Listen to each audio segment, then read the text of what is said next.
하나님의 본심을 깨닫게 하시고 하나님의 진심을 알게 하시고 하나님의 사랑을 알게 하사 주님 앞에 모든 영광과 경배와 찬양을 돌리게 하여 주옵소서. 예수님의 이름으로 기도합니다. 아멘. 환영합니다. 오늘 하나님의 말씀 마태복음 7장 1절에서 27절 말씀은 중요하고도 굉장히 중요한 말씀이라고 아니할 수 없죠. 정말 우리가 세상을 살면서 얼마나 많은 희노애락 가운데서 사는데 정말 그 중에서도 예수님이 하시는 이 말씀은 천국과 지옥을 결정짓는 굉장히 중요한 말씀이기 때문에 정말 귀중한 말씀이라고 할 수 있어요. 처음 본문을 시작하는 부분에 보면 비판받지 아니하려고 비판하지 말라. 우리 비판하면 그런 생각을 하죠. 나보다 잘하는 것 같아. 그 정도는 안 해.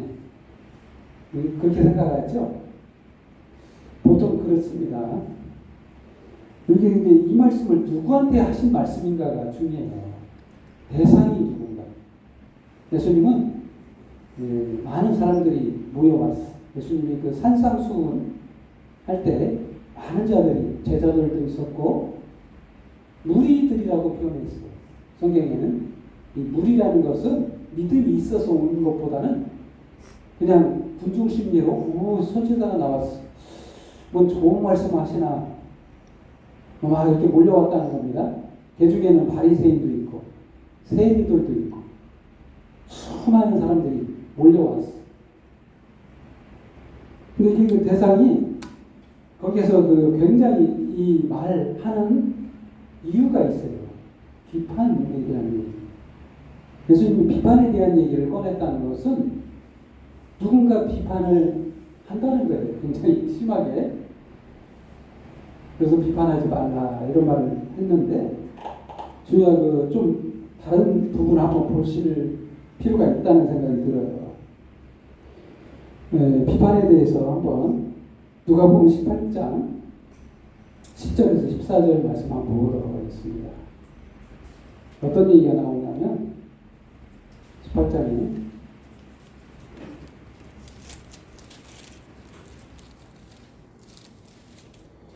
10절에서부터 요거 18장 10절부터 한번 제가 낭독하겠습니다. 두 사람이 기도하러 성전에 올라가니 하나는 바리새인이요 하나는 세리라. 바리새인들은 서서 따로 기도하여 이르되 하나님이여 나는 다른 사람들 곧 토색, 불의, 간음하는 자들과 같지 아니하고 이 세리와도 같지 아니함을 감사하나이다. 나는 일에 2번씩 금식하고 또 소득의 11조를 드리나이다 하고 세리는 멀리 서서 감히 눈을 들어 하늘을 쳐다보지도 못하고 다만 가슴을 치며 이르되 하나님이여 불쌍히 여기소서 나는 죄인을 도소이다 하였느니라. 제가 너희에게 이르노니 이에 저 바리새인이 아니고 이 사람이 의롭다 하심을 받고 그의 집으로 내려갔느니라. 무릇 자기를 높이는 자는 낮아지고 자기를 낮추는 자는 높아지리라. 이런 말씀이 있습니다. 여러분 이 말씀을 들을 때 어떤 느낌인가요? 바리새인과 세리의 기도. 그러기에 딱 느낌이 어때요? 하나님이 여기서 바리새인들을 좀 우리가 좀 비난하죠. 바리새인 너무하는 거 아니야? 아무리가 세리가 잘못을 했을지라도 이렇게까지 비난을 하는 거 너무 심한 거 아니야? 근데 사실은 세리가 누군지를 알아야 돼요. 세리는 이 배경을 좀 아시. 세리가 누구냐면 로마 시대 로마가 지금 유대 땅을 점령했어요. 로마 총독이 통치를 하고 있고 거기에 분봉왕으로 헤롯을 왕으로서 정치적으로 정치를 이끌려고 하고 있어요. 이런 상황 속에 또 이게 세금을 걷어야 하잖아요. 세금을 걷는 자들이 세리예요. 그건 뭡니까? 이게 좀 와닿지가 않죠? 한국 얘기를 하자면 한국 사람들이 일제시대에 세금을 친일파가 세금을 막 걷어내고 있어요. 이게 세리예요, 한마디로. 세리가 그런 직업이에요. 논리적으로 보면 비판할 수 있는 누구도 비판해도 될 만한 죄인입니다. 사실은 아무도 따지지 않아요. 그냥 큰 소리로 저 세리보다는 저 세리같이 안 해서 얼마나 감사한지 이 말이 어떻게 보면 맞아요. 근데도 예수님이 이상한 말씀을 하시죠. 세리가 의롭다. 여기서 우리들은 어디에 속해 있을까요? 세리에 속할까요? 바리새인에게 속해 있을까요? 우리는 바리새인이에요.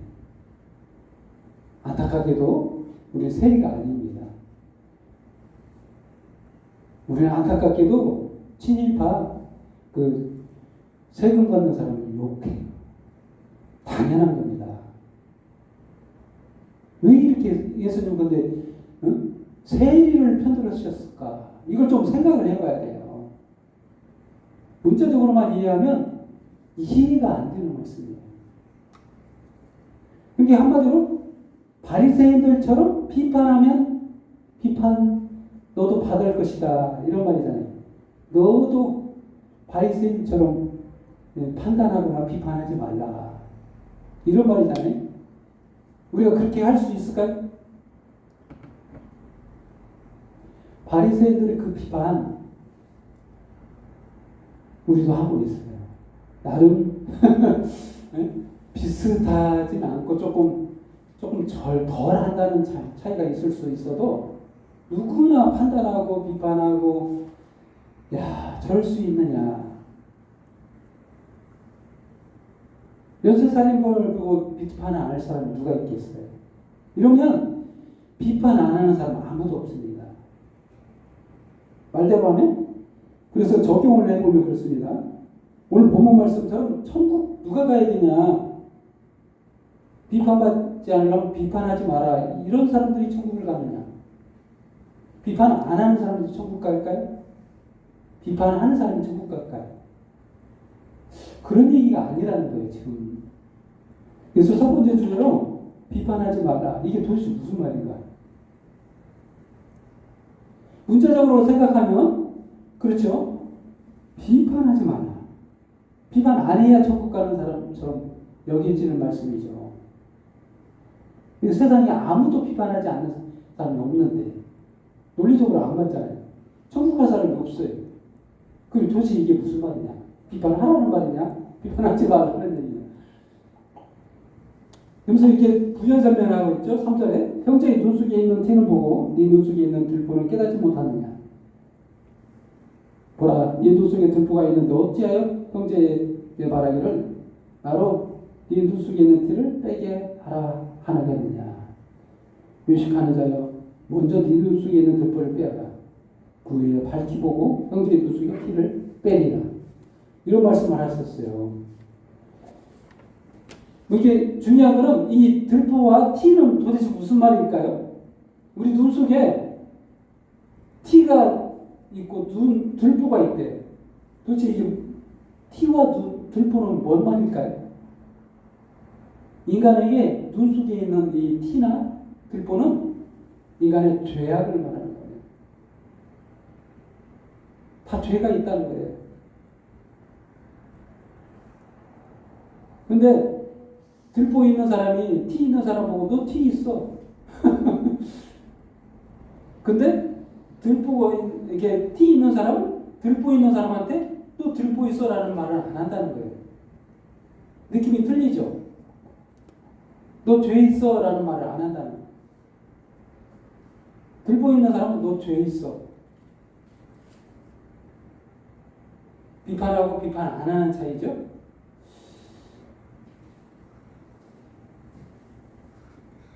근데 우리들이 중요한 것은 이 행위적, 이것을 지금 율법적으로 보면 잘해야 되겠다는 생각을 하겠죠. 비판하지 말아야 되겠구나. 이런 뉘앙스로 느껴집니다. 내가 율법주의자라면 나 비판하지 말아야 되겠네. 7장 1절부터 6절까지 말씀이 그런 말씀이잖아요. 율법적인 사람이 보면 이렇게 봅니다. 야, 나 조금 부족하네. 율법을 잘 지켰는데 거기다가 비판도 하지 말아야 되겠구나. 이런 생각을 해요. 아니, 복음주의자가 이걸 보면 모두 다 죄가 있는 죄인이구나. 다 용서해야 되겠구나. 다 봐주고 용서해줘야 되겠구나. 이런 느낌이에요. 복음주의자에는 그렇습니다. 사실 그래서 이상한 말씀이 나와요. 7장 6절을 보면 거룩한 것을 개에게 주지 말며 너희 진주를 돼지에게 던지지 말라.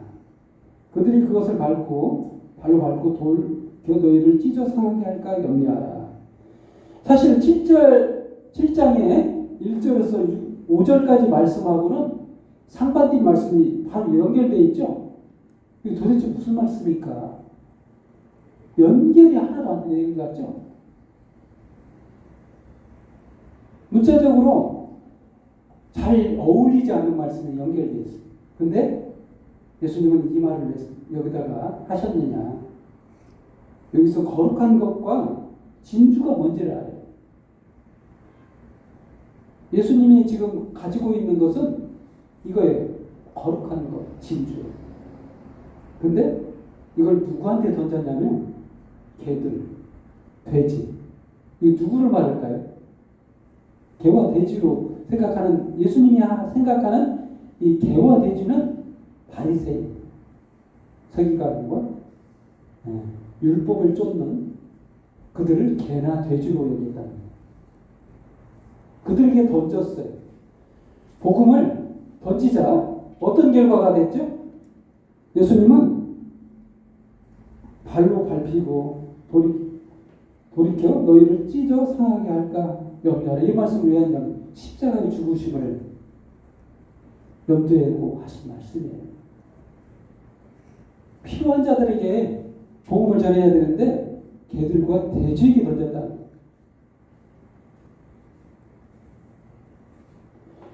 여기서 비판하는 자가 누구냐면 특히 더 바리새인들이 극단적으로 대놓고 이게 바리새인과 세리의 기도에서 비유에서 말씀해 준 것처럼 대놓고 정죄했다. 대놓고. 그래서 예수님은 그들에 의해서 사형당하고 십자가에서 죽게 된다는 거예요. 그걸 말하고 있어요. 그래서 여러분, 우리 문자적으로 볼 때 비판하지 말라. 비판 안 해야 돼. 맞아요. 이것도 또한 율법입니다.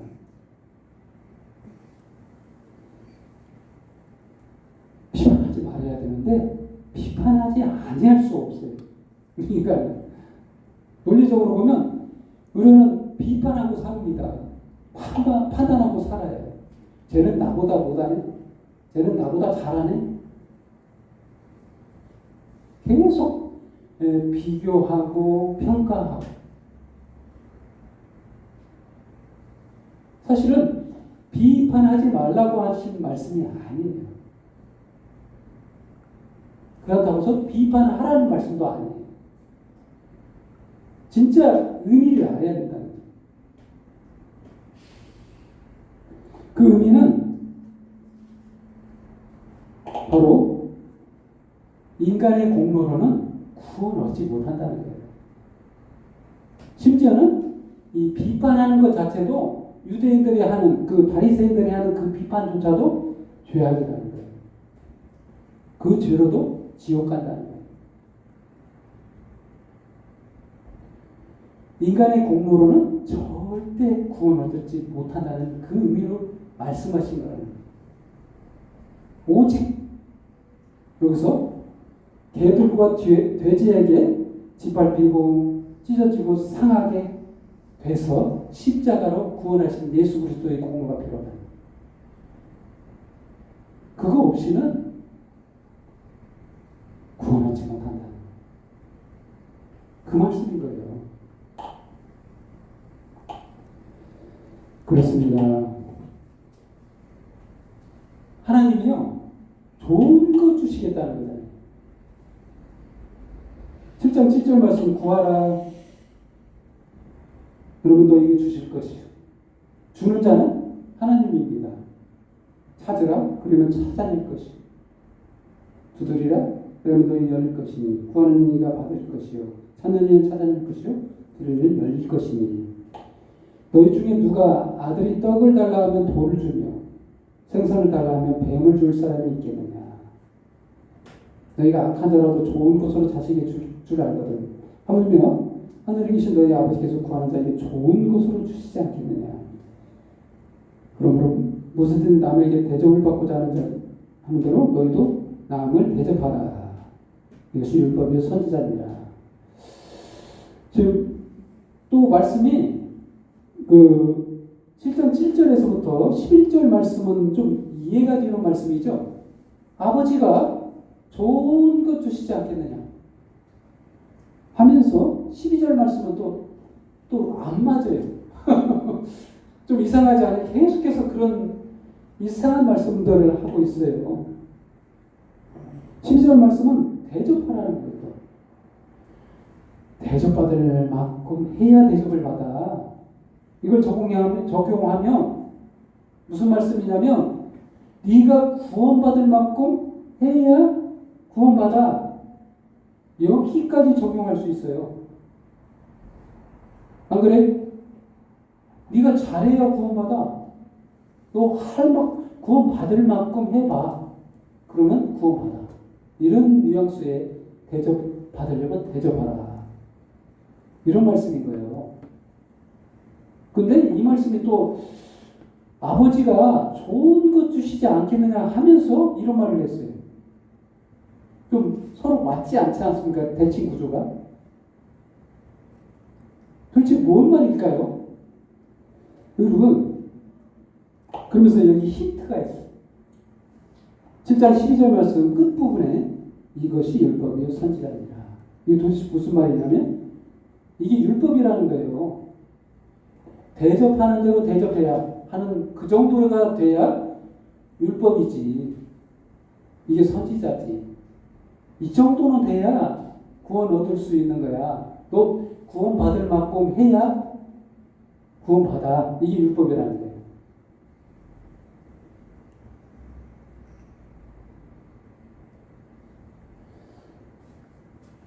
놀랍죠? 대접 받을 만큼 하라는 거예요. 구원 받을 만큼 하라. 근데 아버지께서 좋은 것 주시지 않겠느냐. 이 말은 무슨 말인가? 율법과 복음은 다르다는 거예요. 응? 대접하라가 두 번째로 대접하라가 아닌 거예요. 한마디로 여러분 이렇게 문자적으로 읽을 때 대접하라 하면 나도 부족하구나. 이걸로는 부족하구나. 남들을 더 대접해야 되겠구나. 그럼 천국 백성이 되고 하나님의 자녀가 되는 거구나. 이런 뉘앙스를 받죠? 그런 말이 아니에요. 그게 바로 율법이라는. 이게 누구한테 하는 말씀이냐면 바리새인과 대제사장들, 제사장 바로 비판하는 그들을 향해서 하신 말씀. 너 이 정도 수준은 돼야 돼. 대접 받을 만큼 해봐서 그 정도 해야 돼. 구원 받을 만큼 해봐. 그럼 구원해주지. 이런 뉘앙스의 말인 거예요. 아버지는 좋은 것 주시려고 했지 너희에게 하라고 한 거 아니야. 이런 말인 거예요. 아들에게 좋은 것 주려고 하는 아버지의 마음을 왜 이렇게 모르느냐. 이런 반문적인 말인 거예요.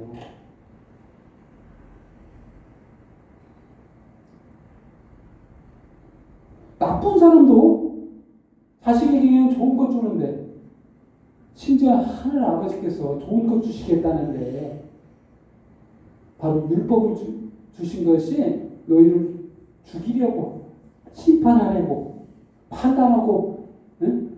평가해서 죽이려고 한 말씀이 아니라는 거예요. 그 본질적 하나님의 마음을 왜 모르느냐 이거죠. 좋은 것 주려고 하는 하나님의 마음, 바로 복음이에요. 복음으로 예수 그리스도 십자가의 구속으로 은혜로 값없이 좋은 것 주시지 않겠느냐. 하나님이 심정이 녹아져 있는 하나님의 말씀인 거예요. 그래서 좁은 문에 대해서 얘기하고 있죠. 13절과 14절 말씀. 여기는 두 가지 길이 있습니다.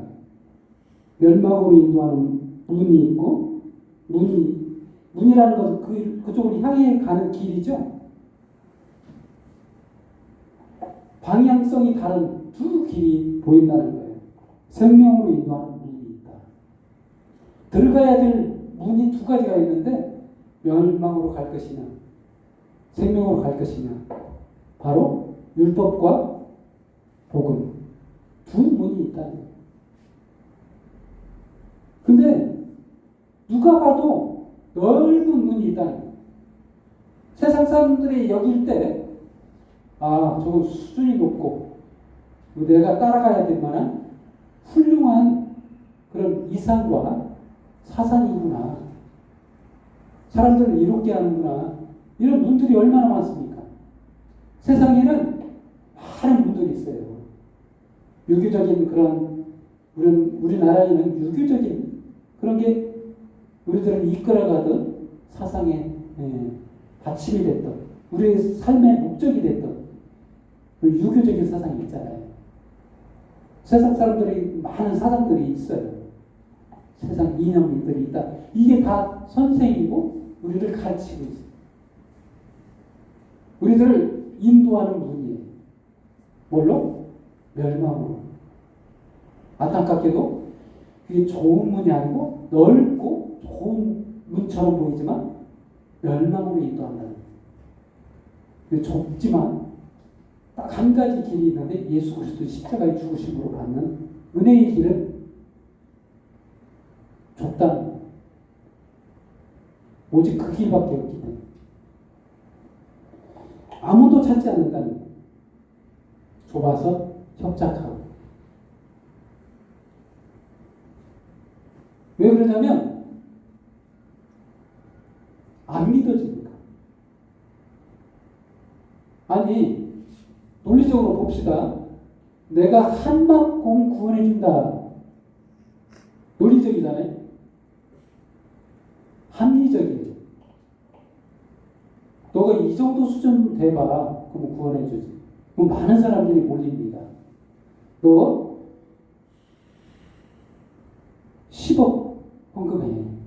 그럼 구원받아. 그럼 많은 사람들이 빚내서라도 헌금한다는 거예요. 너 전도 100명이 해야 돼. 구원받아. 이 단서가 딱 정해지면 열심히 해요. 너 율법을 행해. 구원을 받아. 너 이거 하면 구원을 얻어. 그 사람들이 많이 몰린다는 거예요. 그걸로 구원을 얻지 못한다는 거예요. 심지어는 이런 말까지 있어요.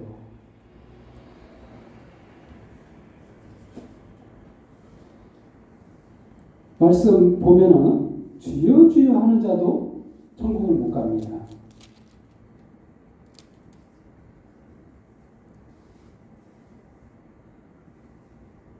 심지어는 은사를 받아가지고 귀신을 쫓아내고 선지자는 노릇하고, 선지자도 목사라는 거예요. 많은 권능을 행했어요. 근데도 천국을 못 가요. 왜 그럴까요?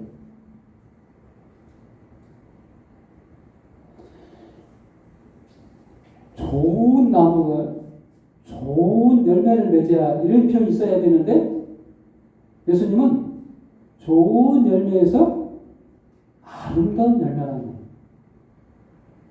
좀 표현이 좀 틀리죠? 나쁜 나무에서는 나쁜 열매라고 합니다. 근데 좋은 나무에서는 좋은 열매가 아니라 아름다운 열매. 좀 이상하지 않아요? 뉘앙스가 좀 틀리죠? 극도로 흥분해서 하신 말씀 같아요. 예수님이. 좋은 나무에서는 좋은 열매, 그냥 상식적으로 생각할 때 좋은 열매가 나와야 되는데 아름답다. 아름다운 열매. 이런 표현 잘 들여다봐야 돼요. 그렇습니다. 여기서 주여 해도 천국 못 가고 목사를 해도 천국 못 가고 교회 일을 많이 한다고 해서 귀신 쫓아내고 해도 천국 못 가는 이유가 뭡니까? 바로 불법을 행해서 그래요. 법을 어겼대요.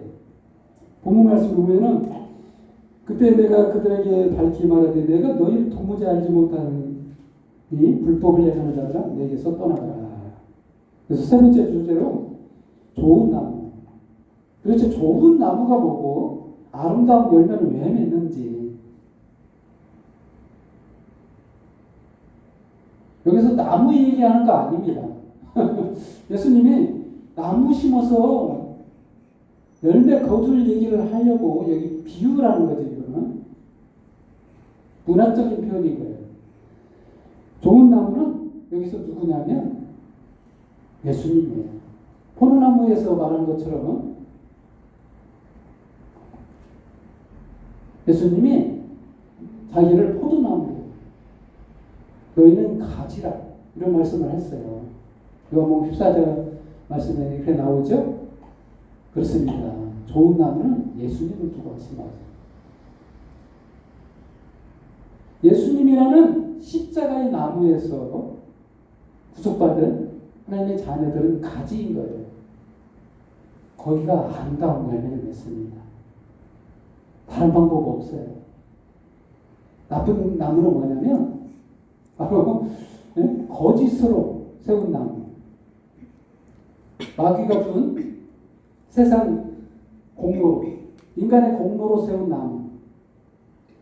그 나무는 열매를 맺지 못해요. 나쁜 열매 맺을 수밖에 없어요. 근거가 어디에 두었기 때문에 반석에 주축을 두지 않았기 때문에. 여기는 이제 건축물로 얘기하시는데 성전, 세상 성전은 솔로몬이 지었던 그 아름다운 성전 있죠. 그 성전도 무너졌어요. 예수님이 걸어다니는 성전이에요. 걸어다니는 성전. 실제 성전. 그 성전의 뒤쪽돌, 머릿돌, 거기 반석 위에 예수님이라는 그 반석 위에 터를 세워야. 이 말씀도요. 성경은 고린도전서 말씀이죠. 터 위에 세워야 된다. 사도 바울도 예수님의 터 위에 세워야 된다고 하신 말씀이 있어요. 그게 바로 좋은 나무, 좋은 아름다운 열매인 거예요. 왜 아름답다고 했냐면 거기서 생명을 얻고 하나님의 자녀가 된 그들을 볼 때 너무나 아름다운 거예요. 언제 나오는 말? 창조시에 말했던 말씀. 하나님이 태초에 하나님을 천지를 창조하고 아름답다. 보기에 좋았다. 그것이 이루어진 거예요. 창조의 완성이 됐다는 거예요. 예수님의 좋은 나무에서 십자가의 공로로 구원을 얻은 아름다운 열매가 이제야 탄생했구나 하고 감격해서 하신 아름다운 열매라는 거예요. 그렇습니다. 예수님의 결론입니다. 누구든지 나의 이 말을 듣고 행하는 자는 그 집을 반석 위에 지은 지혜로운 사람 같으니 비가 내리고 창수가 나고 바람이 불어 그 집에 부딪히되 무너지지 아니하나니 이는 주추를 반석 위에 놓은 까닭이요. 나의 이 말을 듣고 행하지 아니하는 자는 그 집을 모래에 지은 어리석은 사람 같으니 비가 내리고 창수가 나고 바람이 불어 그 집에 부딪힘에 무너져 그 무너짐이 심하니라. 무슨 말씀입니까? 예수님이 한 말, 그 말이 중요한 요점이 뭐예요? 바로 지금 예수님이 하실 수가 없는 말이에요. 왜? 죽지 않았기 때문에. 예수님이 십자가에 죽어주신 그 상황이 아닌 거예요. 그래서 내가 한 말, 그 말은 바로 십자가의 죽으심을 염두에 둔 말씀이에요. 예수 그리스도 십자가의 죽으심을 믿는 그 믿음 안에서만 굳건하게 세워지고 성전이 건물이 되어서 바로 하나님의 자녀가 되는 그러한 하나님의 은혜 안에 구원을 얻는 그런 은혜 속에 있다는 거예요. 그게 결론입니다. 여러분, 저와 여러분은 예수를 믿는 그 믿음 안에서 아름다운 열매인 거예요. 아멘? 오늘 본문 말씀 결론을 내리면 그렇습니다. 비판하지 말라. 대접하라. 여러분 지금 가서 비판하지 않아야 되겠네요. 대접할래요? 그런 말씀 하지 말라는 것도 아니고 하는 얘기도 아닌 거예요. 중요한 거는 바로 예수 그리스도 십자가의 죽으심을 믿는 그 공로 안에서 그 믿음 안에서 살아야 하는 거예요. 아멘? 기도하겠습니다. 하나님 아버지 감사합니다.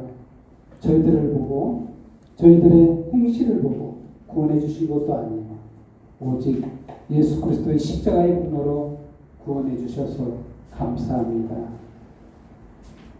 믿을 게 못해 보잘것없는 저희들 이 큰 은혜 가운데 하나님의 자녀로 세워주시고 믿어주셔서 감사합니다. 이 모든 영광을 주님 앞에 돌리옵고 홀로 영광을 받으옵소서. 예수님의 이름으로 기도합니다. 아멘.